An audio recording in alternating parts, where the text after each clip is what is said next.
Hola amigos, muy buenas noches, bienvenidos una vez más a mi podcast César Talks.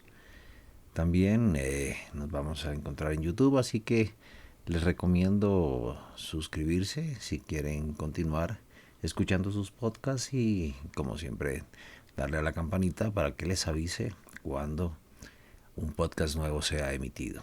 Bueno, empecemos el día de hoy y empezamos recordando un poquito el podcast pasado que hablaba un poco sobre la diferencia entre el pensamiento del hombre y el pensamiento de la mujer. Y de la misma manera podríamos decir que el pensamiento masculino y el pensamiento femenino. Hoy vamos a tratar un tema pero yo pienso que es muy especial, a mí me gusta mucho porque vamos a hablar sobre los niños, pero no sobre su comportamiento, sino vamos a hablar sobre también su forma de pensar, para hacer un ligue con el podcast pasado. Y vamos a hablar algo muy importante. ¿Cómo piensan los niños? O más bien, cuando hay un niño, tenemos un cerebrito que podemos programar de una muy buena manera o de una manera diferente, mala a veces. Entonces, aquí vamos a dirigirnos un poquito a esa manera de cómo nosotros recibimos un niño en este mundo y le podemos imprimir información. Pero antes de todo esto, cuando hablamos de recibir al niño en este mundo, pues yo pienso que es importante saber de que en el momento de la gestación, pues es muy importante cómo se vive la gestación. Anteriormente se consideraba al niño desde el momento del nacimiento, pero ya hoy en día estudios ya bastante profundos nos dicen que es importante tener en cuenta el desarrollo mental incluso desde el momento de la gestación.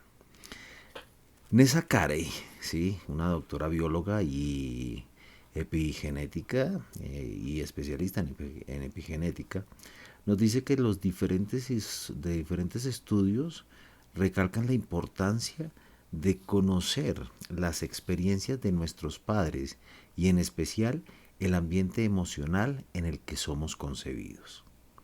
Cuando nace el bebé, la experiencia emocional materna conforma la mitad de la personalidad del individuo. Miren esto qué importante. Anteriormente decíamos, pues pensábamos que era cuando el niño nacía que se tenía en cuenta, pero sabemos que el nivel de la gestación, el momento de la gestación, pues es muy importante. Si los padres han vivido, o la madre especialmente ha vivido un momento traumático o ha sido dura la gestación, esto se va a ver manifestado más adelante en el desarrollo subconsciente y el desarrollo consciente del niño y futuro adulto. Eh, Brooks Lipton también nos dicen que nuestros padres no se dan cuenta que todo lo que dicen y todo lo que hacen se graba continuamente en la mente inconsciente de los niños. Eso quiere decir que cuando ya los niños son un poquito más grandes, reflejan el estado emocional de los padres. Por eso digo que este tema es simpático, es maravilloso porque cuando nosotros tenemos un niño a cargo, tal vez nuestros hijos, tal vez nuestros estudiantes si somos profesores, o tal vez nuestros alumnos si somos tutores, o cualquier personita que está a cargo, pues es importante que conozcamos un poquito cómo funciona su cerebro. Pero también cuando nosotros estuvimos pequeños, pues también es rico porque nos vamos a dar cuenta qué fue lo que pasó con nosotros cuando estábamos pequeños y cómo todo este mundo de emociones y todo este mundo de sensaciones que tuvieron nuestros padres y que nosotros tuvimos también llegan a afectar lo que somos hoy en día. Empecemos primero con lo que es la definición del cerebro de un bebé, ¿cierto? De un bebé, no, de un neonato cuando se está formando. Sabemos que, de hecho, el bebé se forma y el cerebro, cuando el niño nace el cerebro es inmaduro. Todos sus órganos igual se van a ir madurando a medida que va creciendo. Ya cuando el niño nace, muchos órganos están ya maduros y otros pues se van formando, ¿no? Se van terminando de formar. Y el cerebro es uno de ellos. Entonces el cerebro se va formando y se va desarrollando a través de los diferentes primeros años. Al principio, digámoslo así, que de los cero, desde el momento del nacimiento, incluso antes, el cerebro comienza a emitir frecuencias cerebrales. Una frecuencia cerebral, ¿cierto? Es una onda, ¿sí? Que se emite en el cerebro en una cantidad de tiempo. Entonces, cuando una frecuencia, o sea, tiene una elongación, o sea, algo que es largo, y también tiene una profundidad, digámoslo que así, si lo dibujáramos, sería como si dibujamos una ola, una onda, ¿sí? De su inicio a su final sería lo largo y su profundidad sería de arriba hasta abajo, ¿no? Entonces, nuestro cerebro comienza a producir estas frecuencias cerebrales en una cantidad de tiempo, generalmente son ciclos por segundo, ¿no? Entonces cada ciclo, cuando hablamos de ciclo, es cuando se inicia, se hace la parte superior, hace la onda, luego viene el descenso y luego viene otra vez el ascenso hasta la mitad y ahí formamos un ciclo. Entonces, en el cerebro, ¿sí? Los primeros 4 años, de los 0 a los 4 años, de los 0 a los 4 años, ¿sí? El cerebro comienza a emitir unas ondas cerebrales demasiado lentas y estas ondas cerebrales de 0 a 4 ciclos por segundo aproximadamente, y esto hace que nuestro cerebro funcione supremamente lento. ¿Y qué es lo que sucede? Cuando es así, el cerebro comienza a grabar muchísima información, pero lo graba de una manera supremamente profunda, que son las informaciones como básicas, ¿no? Por eso en este momento el niño solamente come y duerme porque su cerebro está desarrollando todas estas y está enfrentándose a todo este mundo, a los ruidos, a los olores, a los sonidos, y todo esto lo va grabando ya de una manera supremamente profunda, que en la parte mental podríamos decirlo que lo estamos grabando de una manera inconsciente. Eso de los 0 a los 4 años, ¿sí? Y estas ondas se llaman delta. Luego sigue, de los 4 a los 7 años, aumenta la frecuencia cerebral, y esta frecuencia cerebral aumenta de 4 a 7 ciclos por segundo. Quiere decir que el cerebro actúa un poquitico más rápido, pero esto no quiere decir que el cerebro continúe, o sea, continúa grabando de una manera menos profunda que lo anterior, pero supremamente profunda, porque el niño sí ya se enfrenta a todo este mundo y está empezando a grabar una cantidad de información, tanto física como mental. Cuando hablamos de la parte física, hablamos otra vez de temperaturas, ruidos, asociarse con todo su medio ambiente, los sonidos de las voces, los nuevos sonidos que escucha, en fin, todas las, digamos, las adaptaciones y los estímulos que se le van dando, el niño los comienza a grabar. Y en la parte mental, pues también todo lo que son los pensamientos de los papás, así no lo creamos, bueno, toda esta cantidad de información que se le habla a los pequeñitos cuando están así. Entonces, en esa parte de los 4 a los 7 ciclos por segundo, el cerebro está grabando supremamente profundo. Y luego viene una grabación profunda, pero no tanto como las dos anteriores, y esta grabación ocurre de los 7 a los 14 años, donde el niño es supremamente receptivo también, su información en el cerebro, la que graba, es también profunda y produce unas ondas que nosotros conocemos ya con el nombre de ondas alfa. Hasta el momento tenemos 3 ondas: las ondas delta, que es de los 0 a los 4 ciclos por segundo; las ondas zeta o teta, de los 4 a los 7 ciclos por segundo; y las ondas alfa, que son de los 7 a los 14 ciclos por segundo. y cada uno, digámoslo así, por año, ¿no? Entonces 0 a 4 años, 4 a 7 años y 7 a 14 años o más. Después de los 14 años, ya el cerebro comienza a funcionar un poquito más rápido y la grabación también continúa siendo, pero no tan profunda, ya menos profunda, porque el cerebro aumenta y pasa de unas ondas cerebrales alfa, que estaba de los 7 a los 14 ciclos, a de los 14 aproximadamente 21 ciclos, que es un cerebro adulto. Y esto, digámoslo así, en un estado de tranquilidad, porque arriba a los 21 ya está catalogado, de los 21 ciclos por segundo, ya está catalogado como estrés. Entonces, que hay tensión y de ahí para adelante, pues si hay demasiada tensión, pues el cerebro llega a un momento en que puede sufrir, digámoslo así, un cortocircuito y ¡puf!, se desconecta. Porque antes de dañarse, el cerebro es tan inteligente que se desconecta. Bueno, pero no vamos tan arriba, vamos tan abajo vamos abajo porque ahí es donde se encuentra la mente de los chiquitos, ¿no? Entonces empezamos de esos 0 a los 4 ciclos por segundo.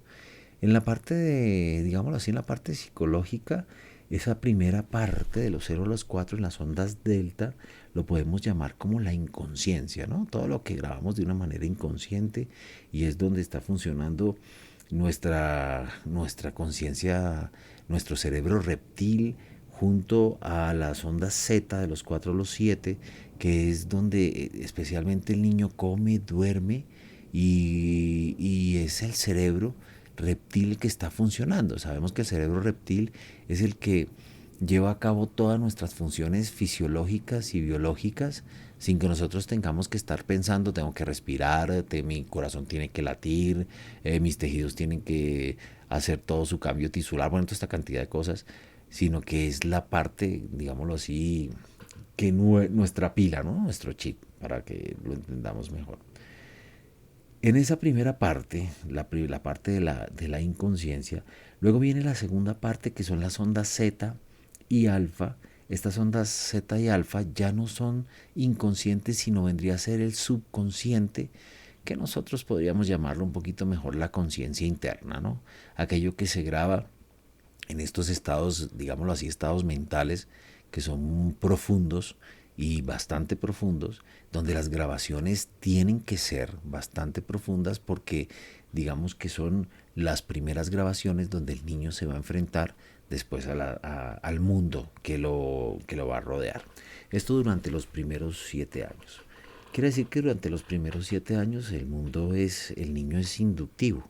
O sea, todo lo que recibo, el niño es una esponja, completa una esponja. O sea, toda la información que recibe, tanto buena como mala, queda grabada de una manera profunda en el cerebro o en su cerebro. O, para ponerlo mejor, quedó grabada profundamente en nuestro cerebro. ¿Qué tipo de información recibimos nosotros durante esos primeros 7 años? Es la pregunta. ¿Qué tipo de información le está dando usted a aquellos pequeños que tienen menos de 7 años? Porque sabemos que su cerebro es inductivo y está grabando absolutamente toda la información sin distinguir de lo que sea bueno o de lo que sea malo, o también de lo que sea positivo o de lo que sea negativo. Esto quiere decir que para los primeros 7 años de vida, nuestro cerebro tiene una predominancia. Y está nuestro cerebro, el cerebro está dividido en 2 hemisferios, el hemisferio cerebral derecho y el hemisferio cerebral izquierdo. Ya es conocido por todos que el hemisferio cerebral derecho es el imaginativo, el creativo, el intuitivo, ¿sí? Cuyo dominio es la imaginación, la imagen especialmente, y el hemisferio cerebral izquierdo es el lógico, el racional y el analítico, ¿sí? Que digamos así, que es el hemisferio tal vez de las matemáticas, de la razón, de la lógica, por repetir. Entonces, lo ideal es que estos 2 hemisferios sean utilizados a la vez.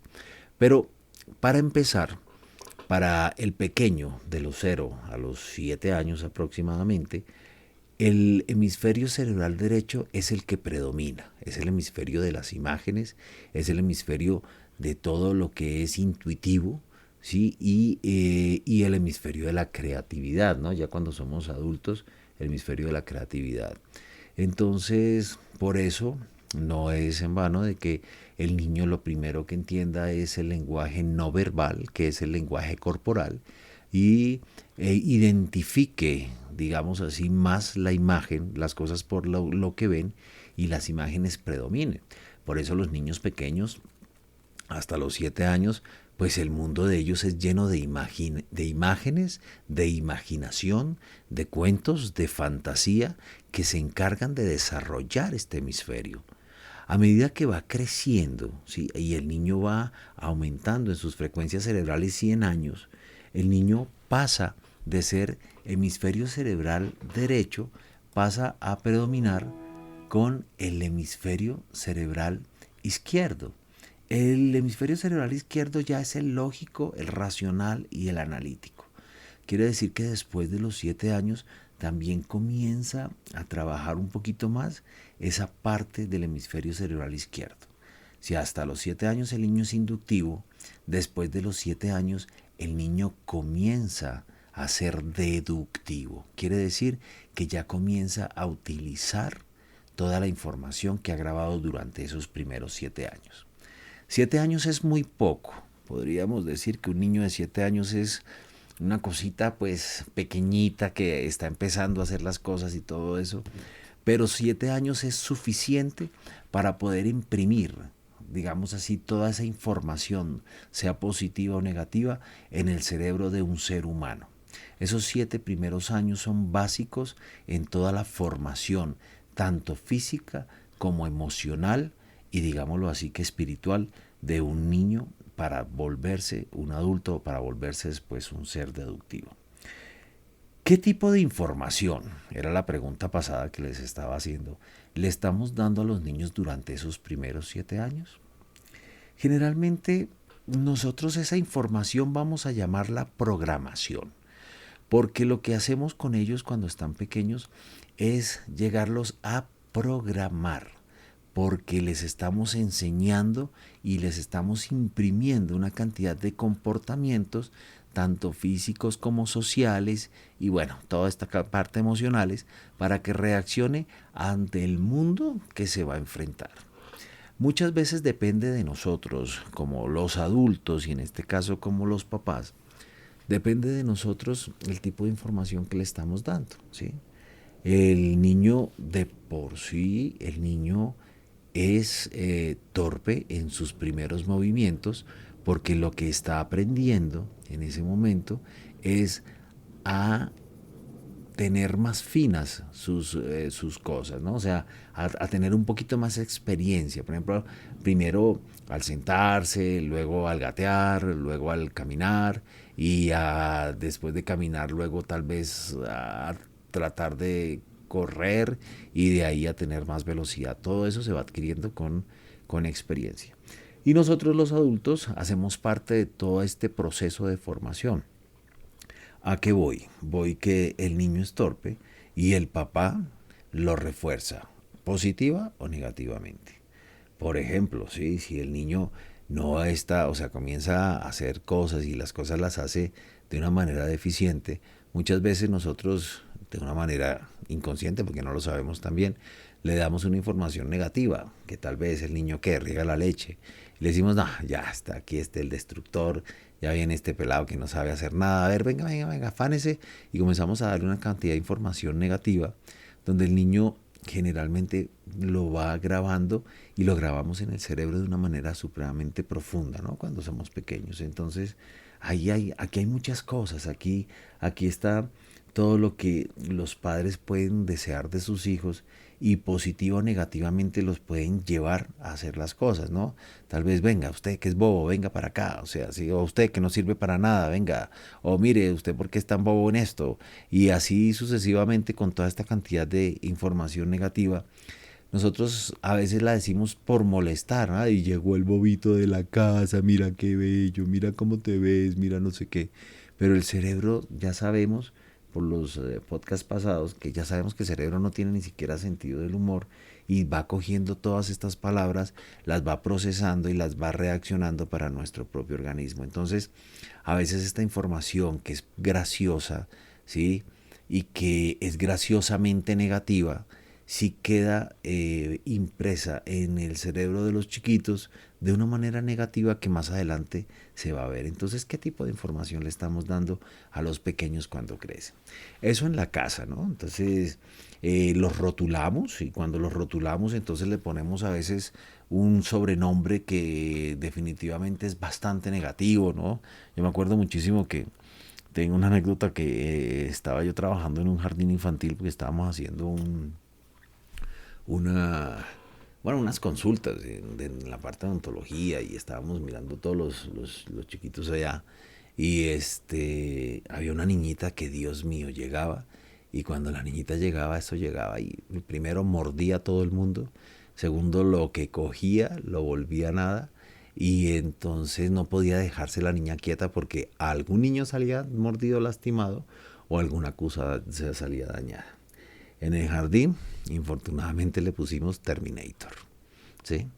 Y bueno, eso sin saberlo al principio, pero ese sobrenombre de Terminator a la pequeña le quedó pero perfecto porque ella continuó durante todo el proceso comportándose de esa manera. Y en la casa también la reforzaban diciéndole, no, no, no, es que ella es que es terrible, ¿no? Decía, doctor, es que es terrible, es que no. Sí, yo tuve un niñito, me acuerdo también en consulta, tenía un niñito pacientico que llegó y el niño decía, doctor, es que mi mamá dice que yo soy, decía así, yo soy hiperactivo, ¿no? Por decir hiperactivo, yo soy hiperactivo. Decía yo, sí, ¿y eso qué es? Dice, yo no sé, pero mi mamá me dice eso. Entonces cuando entra la mamá, me dice, ay doctor, es que el niño se mueve muchísimo, este niño es para arriba y para abajo, es hiperactivo, yo todos los días le digo lo mismo. Y el niño asocia eso y comienza a comportarse como tal. Entonces nosotros muchas veces como padres reforzamos esos comportamientos negativos o esos comportamientos que no queremos que sean de esa manera, pero lo estamos reforzando. Si eso es como padres, ¿cierto? Imagínense también cuando lo estamos haciendo con estos primeros años. Yo les estoy hablando de los 0 a los 14 años aproximadamente, que es cuando el cerebro está funcionando y grabando de una manera supremamente profunda y que en todos esos estadios, en las diferentes edades, siendo las primeras, las edades más primarias de los 0 a los 7, los más básicos, el cerebro graba de una manera supremamente profunda y esta información, generalmente la información nunca se va, siempre queda y si es grabada en el subconsciente o en el inconsciente o en la conciencia interna, como le dijimos al principio, entonces esta información queda para toda la vida y queda bastante fuerte grabado. Entonces, también lo que hacemos es reforzar toda esa conducta y si el niño comienza a ser bulloso o hace mucha bulla o escandaloso, entonces venga usted que es escandaloso, venga para acá y a veces le hablamos y no solamente eso reforzamos con el habla, con lo que le estamos diciendo, sino también lo reforzamos con todo ese como les digo yo, con esa voz, con la imponencia de la voz y con el comportamiento, con el lenguaje corporal, ¿sí? El niño, cada vez que le estamos diciendo esto, el niño se lo va a creer. Voy a poner un ejemplo, o sea, venga, usted que es malo para matemáticas, ¿sí? Entonces ya pasamos de aquí o pasamos al colegio o pasamos en la misma casa, ¿no? No es que es que él es malo para matemáticas, él no sirve para las matemáticas, él no funciona en matemáticas. No le pongan nada porque eso no va a funcionar, ¿sí? Y el niño ya sabe que él es malo para matemáticas y sencillamente cuando le ponen algún problema en matemáticas no va a funcionar. Entonces no va a tener el mejor resultado. Y a veces pasa eso en la casa, ¿no? Venga, usted que es tan desordenado, usted que no hace nada, a ver si de pronto hace algo en su vida, mire que no sé qué. Y estamos dando toda esta información, y especialmente cuando son pequeños, y el niño se cree la información, ¿sí? Ah, pero eso sí, para fútbol es buenísimo, ¿sí? O si no, no se aprende las lecciones, pero póngale una canción y a los 3 minutos, 2 veces y ya se la sabe completica.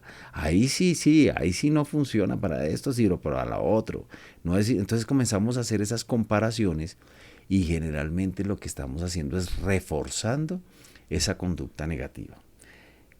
Esto cuando estamos en casa, pero yo paso también un poquito para el colegio, ¿no? Cuando estamos en el colegio, los profesores también se encargan de lo mismo. Yo puse el ejemplo en un podcast pasado, yo puse un ejemplo ya a nivel universitario, que ya estamos arriba, ya estamos en un cerebro adulto, ¿sí?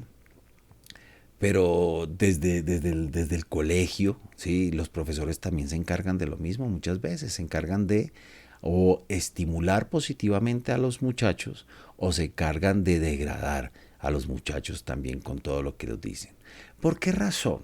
Porque es que aquí hay una cosa que es muy importante y es que ubiquémonos en la mente de un niño. Cuando el niño escucha a sus papás hablar, ¿sí? Generalmente sus papás a veces tienen mucha razón. Y era lo que yo hablaba de las programaciones. A veces son programaciones que son de una manera positiva, otras que no, pero muchas veces el papá comienza y le habla al niño, le dice, Juan, cuidado, no te subas ahí, porque te puedes caer, te partes, y te tengo que llevar al médico y te tienen que sacar puntos, te tienen que coger puntos, ¿sí? Y el niño se sube ahí y papá refuerza, ya te dije que no te subas porque te puedes caer, no te puedes, te vas a caer y te vas a pegar. Y entonces vuelve el niño otra vez, pero te lo dije, cuando te caigas y te vas a pegar, no me vengas a decir nada. Y el niño ¡fua! Se cae. ¿Por qué se cae el niño? ¿Sí? ¿Será que se cae porque el papá es mágico? ¿Sí? O porque y él llega, se cae y le dice el papá, te caíste, ¿sí ves? Te lo dije. Y la primera asociación que hace es, las palabras de mi papá son ciertas, porque todo lo que él dice me está sucediendo. El papá lo que hizo indirectamente, o más bien directamente, fue programar que eso pudiera suceder, darle más cabida a que esto pudiera suceder. Esas son una de las partes de las programaciones. Entonces, miremos definitivamente cómo podemos ver esta programación y esta conversación con los niños para saber la información que le estamos dando a ellos mientras están creciendo. Varios ejemplos de estas programaciones, por ejemplo, es cuando están pequeñitos. Mira, José o Juanita, no andes descalzo, porque si andas descalzo te vas a enfermar, te vas a resfriar, después te va a dar asma, ¿sí? O te da bronquitis. Y cada vez que lo ven descalzo, no andes descalzo, porque te vas a enfermar. Y entonces el cuento de las sandalias, de las pantuflas, de las chancletas, como le quieran colocar, ¿sí? Y el niño que cada vez que lo ven descalzo, que te dije que no andaras descalzo, que te vas a enfermar, que te dije que no sé qué, que te vas a enfermar, que te va a dar asma, que no sé qué. Y esto pasa cuando son pequeños. Pasó el tiempo, el muchacho creció, cualquier día el muchacho o la chica se levantan descalzos, van a la nevera, al refrigerador, van a sacar algo en la noche, cuando se dan cuenta que están descalzos, en ese momento el subconsciente reacciona, se acuerda de aquella programación y la persona comienza a toser o le da gripa o al otro día amanece maluca, ¿sí? Y va a decir, anda, eso fue porque estaba descalzo y me enfermé por pisar el piso a pie limpio. Entonces fíjense cómo vamos creando toda esta cantidad de ya que se convierten en creencias tradicionales que también nos dan una reacción de una manera subconsciente que después se vuelve consciente. Por eso decía yo al principio, les recuerdo cuando Bruce Lipton decía que los padres no se dan cuenta que todo lo que dicen y todo lo que hace se graba continuamente en la mente inconsciente de los niños. ¿Y esto a qué nos da? De pronto ustedes escuchan un sonidito por allá arriba, son los aviones que están pasando que yo grabo y a esta hora como que se le ocurre salir a todos los aviones. Pero bueno, sigamos con el cuento, para que no se nos vaya la idea en un avión. Esto nos da que los niños reflejan todos los estados emocionales de los papás. Ustedes se están dando cuenta que en el juego los niños siempre están diciendo cómo es el comportamiento en la casa. A veces los niños están en su casa y están jugando, las chicas por ejemplo, las niñitas están jugando con muñecas y entonces comienza la muñeca, sale aquí, sale allá, comienza una conversación, tú sabes que entre ellas, porque la imaginación es bastante grande, y comienzan a jugar y la muñeca Y de un momento a otro, pero comienza a discutir la muñeca y y esto y aquello, no sé qué. Y la niña comienza a reflejar toda la discusión que escucha en casa.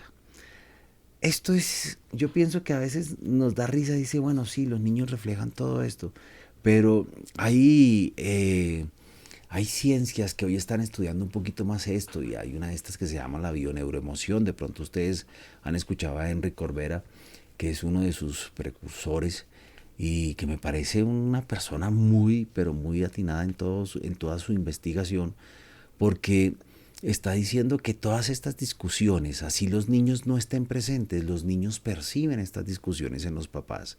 Entonces sí es muy importante, ¿cierto?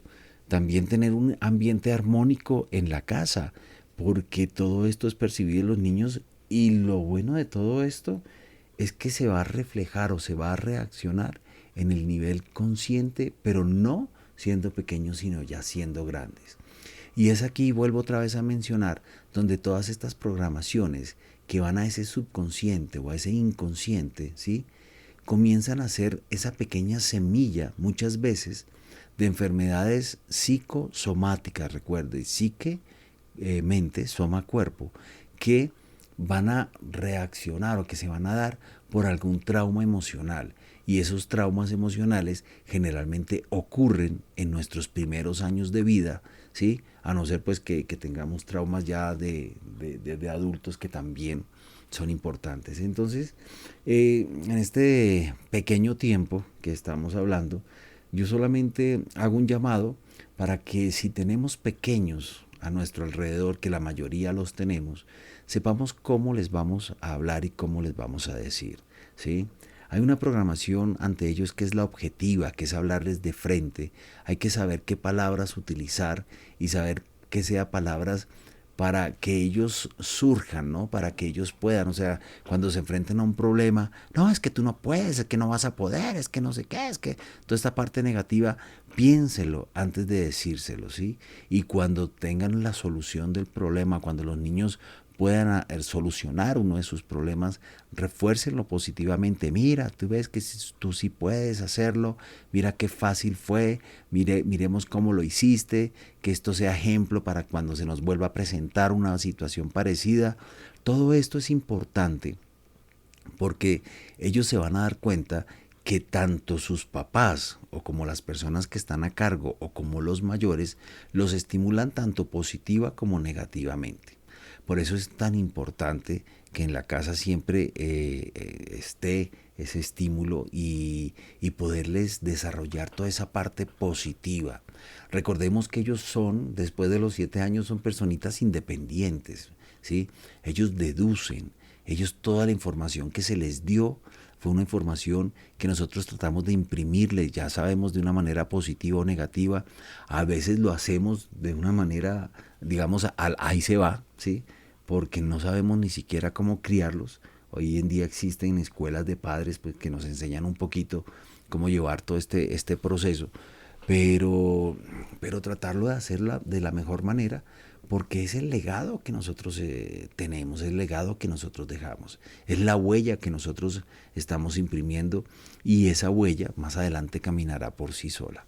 Entonces los invito en este momento a cuestionarse un poquito de qué tipo de información, igual qué tipo de información recibimos cuando éramos pequeños, cómo fueron nuestros padres. No tenemos que culparlos porque definitivamente lo hicieron de la mejor manera que lo pudieron hacer, con la mejor intención y con la mejor capacidad de poder de poder ser papás, que aquí lo dice de pronto Enrique Corbera, no es el hecho de a nuestros padres tenerles como ese fastidio o ese resentimiento, sino sencillamente comprenderlos y saber que lo hicieron de la mejor manera y con la mejor intención. A veces no supieron hacerlo bien, pero esto nos sana muchísimo a nosotros como adultos y ya que tenemos un pequeño a nuestro, digamos, a nuestro mando, pues entonces tratar de imprimirle los mejores pensamientos y de la mejor manera y de la forma más positiva. Esto es importante. Porque cuando yo comienzo a pensar y comienzo a darme cuenta que mi manera de hablar es negativa hacia los pequeños y soy consciente de que esto no les va a traer bien, voy a cambiar mi manera de ver los pensamientos, voy a tratar de pensar de una manera diferente y va a cambiar la actitud que tengo ante el niño, ante el estudiante en este caso también. Entonces ya yo no voy a decir que mi niño es desordenado, que deja las cosas tiradas, que no sé qué, sino que voy a empezar a mirar cómo voy a tratar de hacerle, o sea, les voy a dar esta tarea, cómo voy a tratar de utilizar las mejores palabras para que este comportamiento no se dé. Y bueno, de esto vamos a hablar también un poquito más adelante en otro podcast, pero nos queda pues como este saborcito rico de saber que qué bueno que nosotros podemos esculpir estas pequeñas mentes que están saliendo y mentes que vienen con un chip completamente diferente, porque estamos en un cambio de generación grandísima donde nosotros, la generación de la guayaba, ¿sí? Eh, tenemos, o sea, estábamos en el cambio de la entrada de la tecnología en grande, a la diferencia de los chiquitos de hoy que ya vienen con toda esta tecnología, ya vienen con su chip impreso, entonces ellos manejan más toda esta cantidad de aparatos, nosotros no lo hacíamos. ¿Y qué? Y esto es importante también.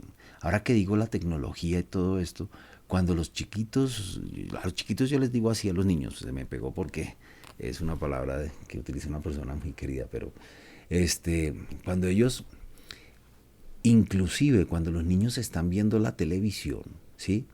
En la forma como ellos miran la televisión en el momento que ellos, por ejemplo, ellos se sientan en el piso y miran el televisor está ubicado arriba, o sea, si lo ponemos así puede estar ubicado a 45, un poquito menos, o 45, un poquito más grados de su plano visual, ¿sí? El solo hecho de levantar los ojos, sabemos que nuestro cerebro desacelera las frecuencias cerebrales y cuando desaceleramos las frecuencias cerebrales, nuestro cerebro graba de una manera más profunda.